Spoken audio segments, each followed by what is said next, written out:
Arithmetic प्रोग्रेशनचा आणखी एक important question दिलाय तुम्हाला. इथं एपी दिलाय तुम्हाला 2, 11, 20, 29. nth टर्मची व्हॅल्यू दिली आहे तुम्हाला 560. विच टर्म इज 560 असं तुम्हाला दिलाय. म्हणजे कोणत्या नंबरचा टर्म एन ची व्हॅल्यू इथं काढायची आहे. इथं बघा आपल्याला गिवन काय, सर्वात आधी आपल्याला ए ची व्हॅल्यू दिली आहे. A is equal to 2. T n nth term म्हणजे होईल टीएन. टीएन ची व्हॅल्यू दिली आहे आपल्याला 560. त्याच्यानंतर आपल्याला काढायचं आहे डी. डी म्हणजे काय होते आपला T2 मायनस T1. T2 ची व्हॅल्यू किती आहे आपल्याकडे 11 मायनस T1 किती आहे आपला 2.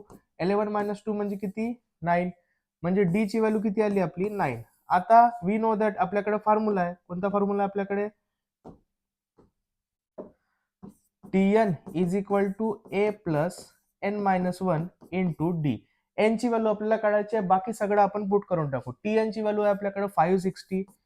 560 इज इक्वल टू ए ची व्हॅल्यू आपल्याकडे 2 प्लस एन मायनस 1. एन ची व्हॅल्यू आपल्याला काढायची आहे इंटू डी ची व्हॅल्यू आहे आपल्याकडे 9.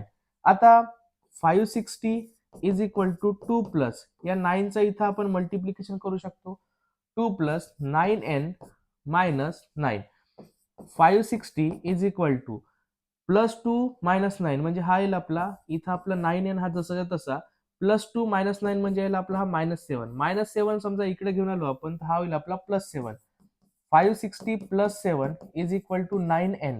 560 प्लस 7 म्हणजे होईल 567 is equal to 9 into n. मधामध्ये काय येणार म्हणजे करा ते इंटू. हा इंटू वाला इकडे जाऊन होईल डिवाइड मध्ये. म्हणजे 567 divided by 9 is equal to n. n is equal to यांचं जर डिव्हिजन केलं तर आपला आन्सर येईल 63. अशा प्रकारे आपल्याला n ची व्हॅल्यू जी आहे आपण इझिली काढू शकतो.